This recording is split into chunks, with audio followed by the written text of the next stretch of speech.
প্রিয় শিক্ষার্থীরা, তোমাদের অনলাইনে ক্লাসে সবাইকে স্বাগতম, শুভেচ্ছা। আমাদের ছুটি 6টা পর্যন্ত ছুটি ছিল সরকারি। এখন যেহেতু ছুটি আবার দীর্ঘ করা হয়েছে, সেই ক্ষেত্রে আমাদের আবারও অনলাইনে ক্লাসে ফিরতে হয়েছে। যেহেতু আমাদের ক্লাস যতদিন আমার সরাসরি ক্লাস না শুরু হচ্ছে সরাসরি, তো ততদিন আমাদের অনলাইন ক্লাস কার্যক্রম থাকবে। তো তার ধারাবাহিকতায় আজকে ষষ্ঠ শ্রেণীর গণিত ক্লাস নিচ্ছি। আমি মোহাম্মদ শাখাওয়াত হোসেন, গণিত বিষয়ের প্রভাষক।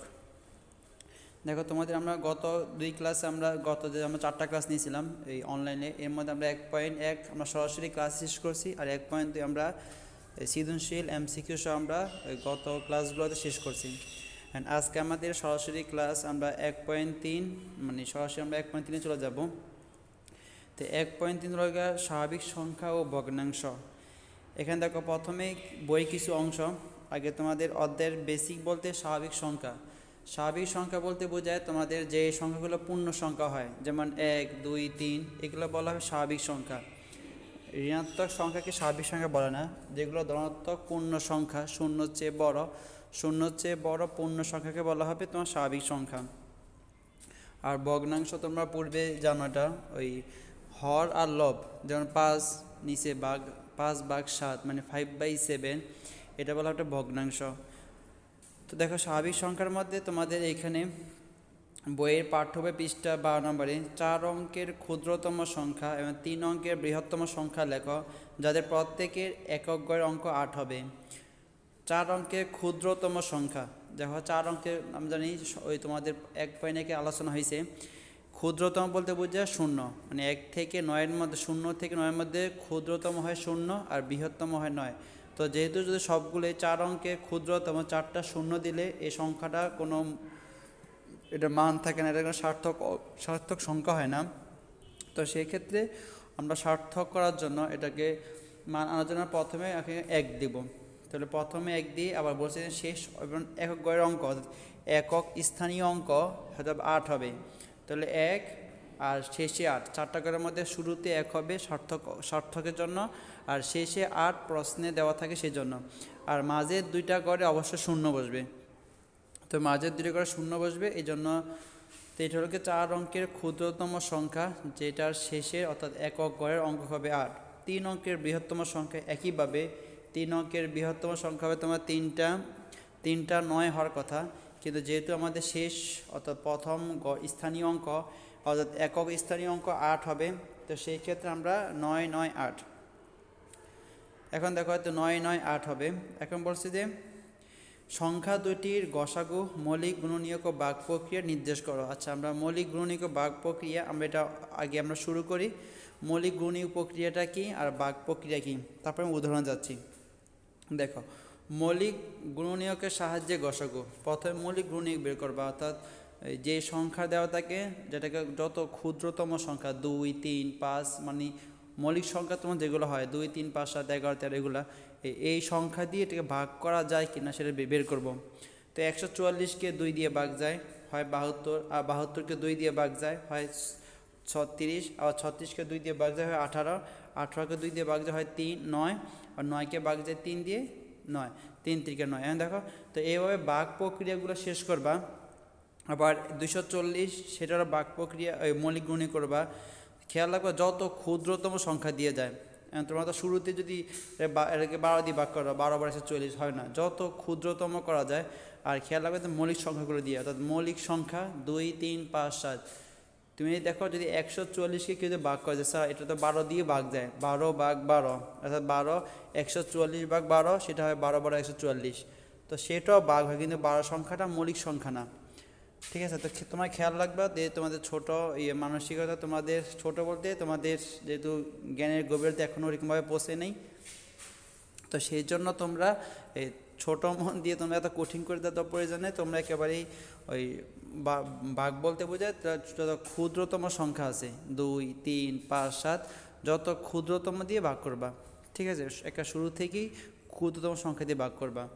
তো দেখো, 240 এটাকে 240 দিয়ে ভাগ 202 দিয়ে ভাগ যায়, আবার 120 হবে, আবার 120-কে 2 দিয়ে ভাগ যায় 60 হবে, আবার 60-কে যদি ভাগ যায় 30 হবে, 30-কে ভাগ যায় 2 দিয়ে 15 হবে, আর 15-কে ভাগ করবা 3 দিয়ে, 3 5 15।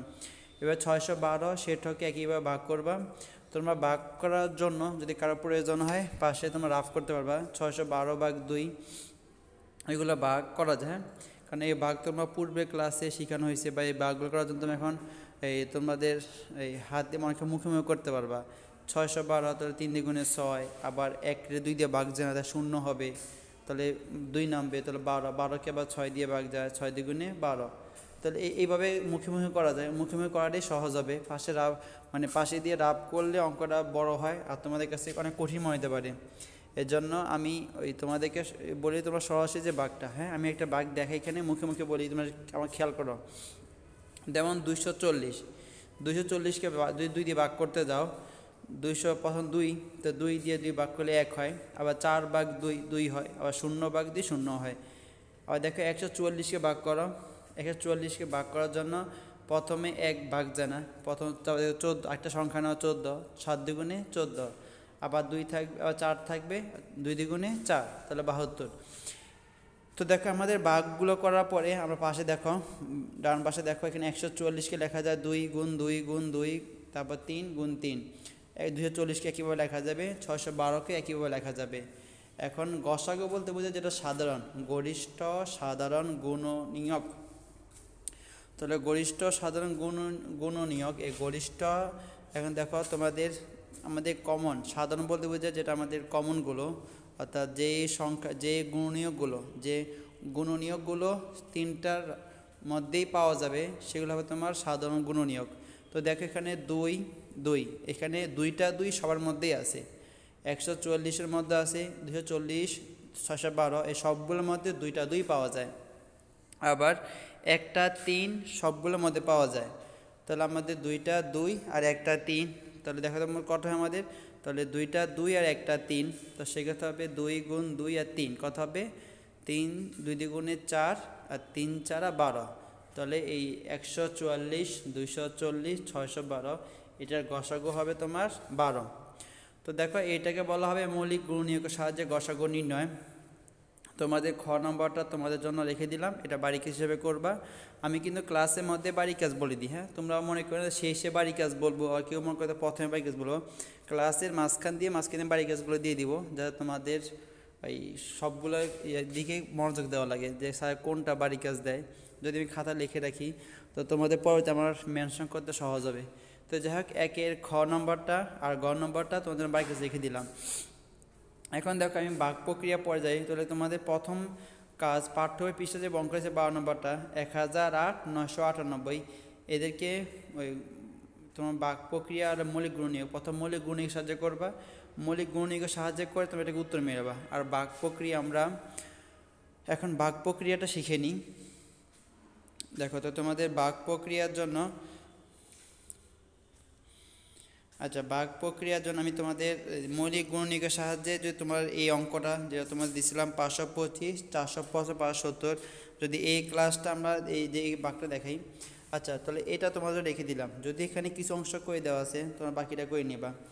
আচ্ছা ভাগ প্রক্রিয়া করার জন্য যে প্রসিডিউর, যে প্রসেসটা দেখো তোমরা, প্রথমে এখানে এই প্রক্রিয়ায় বৃহত্তর সংখ্যাকে ক্ষুদ্রতর সংখ্যা দ্বারা ভাগ করতে হবে, মানে যেটা বড় আর যেটা ছোট, বড়কে ছোট দিয়ে ভাগ করতে হবে। অর্থাৎ বৃহত্তর সংখ্যাটি হলো বাহ্য আর ক্ষুদ্র বাজক।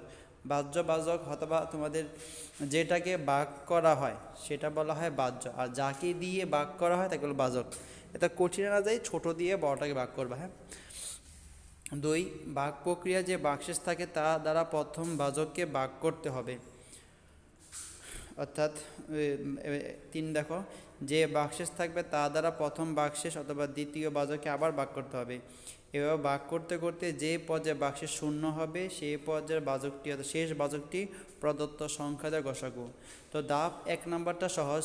ধাপ 2 দেখো, ভাগ প্রক্রিয়ায় যে বাক্সেস থাকে, অর্থাৎ যে বাক্সেস থাকবে ওই বাক্সেস থাকলে তা দ্বারা প্রথম ভাজককে ভাগ করতে হবে। এখন যে বাক্সেস থাকবে তা দ্বারা প্রথম বাক্সেস অথবা দ্বিতীয় ভাজককে আবার ভাগ করতে হবে। আসলে এইভাবে থিওরিটা দেখতে কষ্ট মনে হয়, বা অঙ্কের দ্বারা করলে সহজ হবে। আমি একটা অঙ্ক দেখে স্যাম্পল দেখাই। 105 165, এখানে বড় কোনটা? বড় 165, ছোট 105। তাহলে বড় সংখ্যাটাকে ছোট সংখ্যা দিয়ে ভাগ করতে হবে। 165কে ভাগ করতে হবে 105 দিয়ে। দেখো একবার যায়, তাহলে 165কে একবার যাবে 105 লেখো, মাইনাস করলে হবে থাকবে 60। এই 60 আবার 105, ওই যে বলছিলাম যে ভাগশেষ থাকবে, ভাগশেষ ছিল 60 দিয়ে যে প্রথম ভাজক কত 105, তাহলে যে ভাগশেষ থাকবে 60, ওই 60 দিয়ে প্রথম ভাজক 105কে আবার ভাগ করবা। ঠিক আছে, এটা সব তোমাদের সরাসরি করলে একেবারে সিম্পল ছিল, যদিও লেখার সাথে মিলাচ্ছি, তো এত কঠিন কিছু না। হ্যাঁ, তোমাদের লেখার সাথে মিলে একটু কঠিন মনে হয়, বাকি আমরা এই সিম্পলভাবে করলে এত কঠিন কিছু না। হ্যাঁ, মুখে বললে তোমার সহজ মনে হবে, যদি আমরা সহজে ক্লাস নিতে পারছি না, এই জন্য তোমাদের একটু কঠিন হতে পারে। যাই হোক, তো যে ভাগশেষে থাকবে সেটা দিয়ে প্রথমটাকে ভাগ করবা, আবার 105কে ভাগ করবা, আবার এখানে একবার যাবে, ভাগশেষ থাকবে 45 দিয়ে এর আগের ভাজকটাকে, হ্যাঁ এর আগে ওরা মানে ওই লেখাগুলো আসলে এরকমই হয়। বাকি তুমি এই যে ভাগশেষ থাকবে সেটা দিয়ে পূর্বের যে ভাজকটা, হ্যাঁ পূর্বের ভাজকটা 60 ভাগ করবা, আর এখান থেকে 15 দিয়ে পূর্বের ভাজকটা কত 45, 3 15 45, যতক্ষণ পর্যন্ত জিরো না হয় তখন করতে থাকবা। তো শেষ যে ভাজকটা, আমাদের শেষ ভাজক কত এখানে 15, তো যেহেতু শেষ ভাজক 15, তাই আমাদের এখানে নির্ণয় ক্ষেত্রে আমাদের গসক হবে 15। তো ভাগ প্রক্রিয়াটা মূলত এই একেবারেই সহজ, বাকি খেয়াল রাখবা, ছোট দিয়ে বড়টাকে ভাগ করবা, ভাগ করতে করতে এক পর্যায়ে যখন জিরো হবে, তো জিরো হলে শেষ ভাজক যেটা সেটা তোমাদের উত্তর হবে। তো দেখো বাড়ির কাজ আমি ক্লাসের মধ্যে বলে দিয়েছি, ভাগ প্রক্রিয়া প্রথম যে 1-এর খ আর গ, এই অঙ্কটা তোমাদের অবশ্যই 1-এর খ আর গ তোমরা দুইটাই একেবারে কাজ করবা, তোমার 1-এর খ আর গ দুইটাই ভাগ প্রক্রিয়ায় করবা আর মৌলিক গণিত সাহায্যে করবা। তো ঠিক আছে, আজকে এই পর্যন্ত ক্লাস শেষ রেখে আমরা আগামী ক্লাসে আমরা এই অঙ্কগুলো বাকি যে নিয়মগুলো আছে গসাগু লসাগু সেটা করাবো।